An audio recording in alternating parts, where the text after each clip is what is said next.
കേരളം നിയമസഭാ തെരഞ്ഞെടുപ്പിന് ഒരുങ്ങുമ്പോൾ പ്രധാനമന്ത്രി നരേന്ദ്രമോദി വീണ്ടും കേരളത്തിലേക്ക് എത്തുകയാണ്. ഒരുപക്ഷെ തെരഞ്ഞെടുപ്പ് പ്രഖ്യാപനത്തിന് മുമ്പുള്ള നരേന്ദ്രമോദിയുടെ അവസാനത്തെ സന്ദർശനം എന്ന് വേണം നമുക്ക് നിരീക്ഷിക്കാൻ. നാളെയാണ് പ്രധാനമന്ത്രി കേരളത്തിലേക്ക് എത്തുന്നത്. കേന്ദ്ര സർക്കാരിന്റെ ചില പദ്ധതികളുടെ പ്രഖ്യാപനം, ഉദ്ഘാടനം എന്നിവയാണ് പ്രധാനപ്പെട്ട അജണ്ട എങ്കിൽ പോലും ഒരുപക്ഷെ ഈ തെരഞ്ഞെടുപ്പിൽ NDA അവരുടെ തെരഞ്ഞെടുപ്പ് പ്രചാരണത്തിന് കൂടി തുടക്കം കുറിക്കുകയാണ് നാളത്തെ പ്രധാനമന്ത്രിയുടെ വരവോടുകൂടി എന്നതാണ് എടുത്തു പറയേണ്ടത്.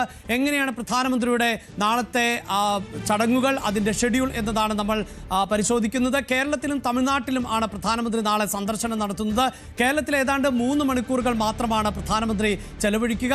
ഈ 3 മണിക്കൂറുകൾക്കിടയിൽ തന്നെ വളരെ പ്രധാനപ്പെട്ട 3 പരിപാടികൾ ആണ് പ്രധാനമന്ത്രി കവർ ചെയ്യുന്നത് എന്നതാണ് എടുത്തു പറയേണ്ടത്. അതിനുശേഷം അദ്ദേഹം കേരളത്തിൽ നിന്ന് തിരിക്കുകയും ചെയ്യുന്നു. അതിൽ തന്നെ പ്രധാനമന്ത്രി നാളെ ഏതാണ്ട് 11:30 തന്നെ കേരളത്തിലേക്ക് എത്തും എന്നുള്ളതാണ് എടുത്തു പറയേണ്ടത്. ധീവരസഭയുടെ സംസ്ഥാന സമ്മേളനത്തിന്റെ ഉദ്ഘാടകൻ ആയിട്ടാണ് അദ്ദേഹം എത്തുന്നത്. അതിനുശേഷം പിന്നീട് ഉച്ചയ്ക്ക് ആണ് പരിപാടികൾ ഉള്ളത്. ഉച്ചയ്ക്ക് 12:30 ഈ ധീവരസഭയുടെ പരിപാടി നടക്കുന്നത് എങ്കിൽ പിന്നീട് അതിനുശേഷം അദ്ദേഹം 1:15 ആണ് കലൂർ സ്റ്റേഡിയത്തിൽ എത്തുക. കലൂർ സ്റ്റേഡിയത്തിൽ എത്തുമ്പോഴാണ് ഏതാണ്ട് 10,000 കോടി രൂപയുടെ വികസന പദ്ധതികൾ പ്രധാനമന്ത്രി ഉദ്ഘാടനം ചെയ്യുന്നത്. അതോടൊപ്പം തന്നെ വിവിധ പദ്ധതികളുടെ തറക്കല്ലിടിയിൽ ചടങ്ങും അദ്ദേഹം നടത്തുന്നുണ്ട്. അതിനുശേഷം ഉച്ചയ്ക്ക് 2:15 NDAയുടെ കൺവെൻഷൻ നടക്കാൻ പോകുന്നത്. ഇത് യഥാർത്ഥത്തിൽ NDAയുടെ കൺവെൻഷനോട് കൂടിയാണ് BJP അല്ലെങ്കിൽ NDA ഒരു തെരഞ്ഞെടുപ്പ് പ്രവർത്തനം ആരംഭിക്കുന്നത് എന്ന് തന്നെ നമുക്ക് പറയാൻ സാധിക്കും. റോഡ് ഷോ അടക്കമുള്ള പരിപാടികൾ ആണ് നടത്താൻ പോകുന്നത്. അങ്ങനെ തെരഞ്ഞെടുപ്പ് ഒരുക്കത്തോടൊപ്പം തന്നെ വികസന പദ്ധതികളുടെ ഉദ്ഘാടനം കൂടി നിർവഹിച്ചുകൊണ്ടായിരിക്കും പ്രധാനമന്ത്രി മടങ്ങുക. അതോടൊപ്പം തന്നെയാണ് ധീവരസഭയുടെ സുവർണ ജൂബിലി സമ്മേളനം മോദി ഉദ്ഘാടനം ചെയ്യാനും പോകുന്നത്.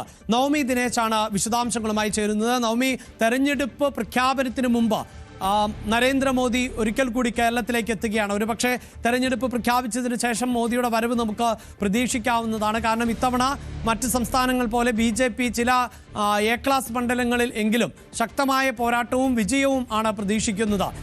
ഇന്നത്തെ മോദിയുടെ കാര്യപരിപാടികൾ പ്രത്യേകിച്ച് 3 മണിക്കൂർ, അതാണ് പ്രധാനമന്ത്രിയുടെ ഒരു ഷെഡ്യൂൾ.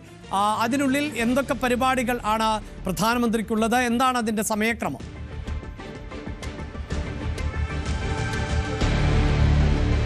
അഭിലാഷ്, എന്തായാലും 1.5 ലക്ഷം പ്രവർത്തകരെ അണിനിരത്തിക്കൊണ്ടുള്ള വലിയൊരു പരിപാടിക്ക് തന്നെയാണ് NDA തുടക്കം കുറിക്കുന്നത്. പ്രത്യേകിച്ച് തിരഞ്ഞെടുപ്പ് കൂടി പടിവാതിക്കൽ എത്തി നിൽക്കുമ്പോൾ വലിയൊരു പ്രചാരണം തന്നെയാണ് BJP മോദി എത്തുന്നതോടുകൂടി ആരംഭിക്കുവെക്കുന്നത്. ഒരു ഔദ്യോഗിക തുടക്കമെന്ന് തന്നെ നമുക്ക് പറയാം. തെരഞ്ഞെടുപ്പ് പ്രചാരണത്തിന് ഒരു ഔദ്യോഗികമായിട്ടുള്ളൊരു തുടക്കം തന്നെയായിരിക്കും നാളെ മോദിയുടെ വരവോട് കൂടി ഉണ്ടാകുന്നത്. ഒപ്പം തന്നെ ചില പ്രഖ്യാപനങ്ങളും ഉണ്ടാകുമെന്നാണ് നമുക്ക് കേന്ദ്ര സർക്കാരിൻ്റെ പദ്ധതികളടക്കമുള്ള പ്രഖ്യാപനങ്ങളും ഉണ്ടാകും. അതോടൊപ്പം തന്നെ കേരളത്തിൻ്റെ ഇത്തവണത്തെ വികസന രേഖ ഉൾക്കൊള്ളിച്ചുകൊണ്ടുള്ള NDAയുടെ പ്രകടന പത്രികയും പ്രധാനമന്ത്രി ഔദ്യോഗികമായി പ്രകാശനം ചെയ്യുമെന്നാണ് നമുക്ക് അറിയാൻ സാധിക്കുന്നത്. മാറ്റം തുടങ്ങാം എന്ന വികസിത കേരളം മോദിക്കൊപ്പം എന്ന മുദ്രാവാക്യത്തോടു കൂടിയായിരിക്കും ഇത്തവണത്തെ NDAയുടെ ആ ഒരു പ്രകടന പത്രികയെ പുറത്തിറക്കുക.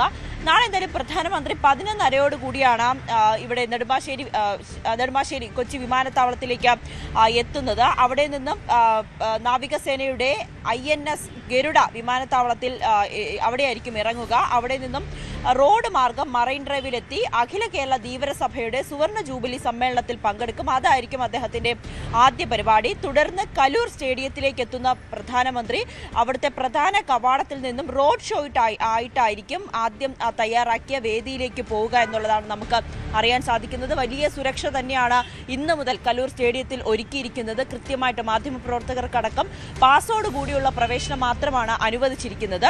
അതിനുശേഷം പ്രധാനമന്ത്രിയുടെ ഈ റോഡ് ഷോ കൂടിയായിരിക്കും ആദ്യത്തെ വേദിയിലേക്ക് എത്തുക. 12:30 ഇന്ത്യൻ റെയിൽവേയുടേതടക്കം കേന്ദ്ര സർക്കാർ പദ്ധതികളുടെ ഉദ്ഘാടനമായിരിക്കും അദ്ദേഹം നിർവഹിക്കുക. തുടർന്ന് 1 മണിയോടെ സമീപത്ത് തന്നെ, തൊട്ടടുത്ത് തന്നെയാണ്, കലൂർ സ്റ്റേഡിയത്തിലെ അടുത്തടുത്തായിട്ട് തന്നെയാണ് രണ്ട് വേദികളിലും ഒരുക്കുന്നത്.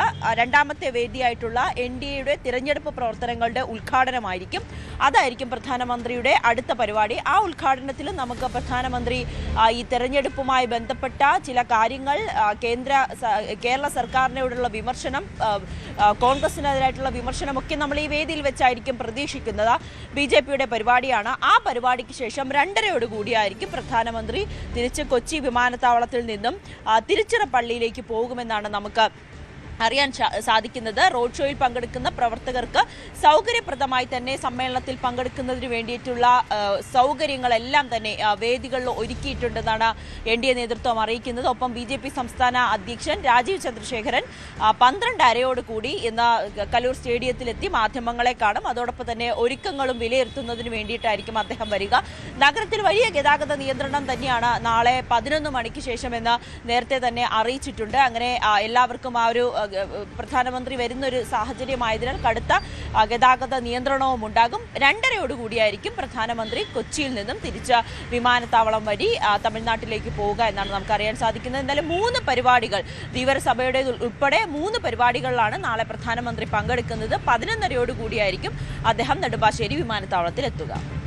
യെസ്, പ്രധാനമന്ത്രി നരേന്ദ്രമോദി വീണ്ടും കേരളത്തിലേക്ക് എത്തുകയാണ്. നാളെ രാവിലെയാണ് അദ്ദേഹം എത്തുന്നത്. 3 പരിപാടികളിൽ ആണ് അദ്ദേഹം പ്രധാനമായും പങ്കെടുക്കുന്നത്. ധീവരസഭയുടെ സമ്മേളനമുണ്ട്, അതോടൊപ്പം തന്നെ കേന്ദ്ര പദ്ധതികളുടെ ഉദ്ഘാടനമുണ്ട്, അതോടൊപ്പം തന്നെയാണ് NDAയുടെ യോഗത്തിലും പങ്കെടുക്കുന്നത്. അങ്ങനെ തെരഞ്ഞെടുപ്പിന് മുമ്പ് പ്രധാനമന്ത്രി ഒരിക്കൽ കൂടി എത്തുമ്പോൾ അത് BJP പ്രവർത്തകർക്ക് വലിയ ആഘോഷമാക്കി മാറ്റാൻ സാധിക്കും. അവരുടെ ഒരു തെരഞ്ഞെടുപ്പ് പ്രവർത്തനങ്ങൾക്ക് തുടക്കം കുറിക്കുന്ന സാഹചര്യം കൂടിയാണ് നാളെ പ്രധാനമന്ത്രി എത്തുന്നതോടെ പ്രവർത്തനം കൂടുതൽ ശക്തമാക്കിക്കൊണ്ട് തെരഞ്ഞെടുപ്പിലേക്ക് അവർ കടക്കുകയും ചെയ്യും.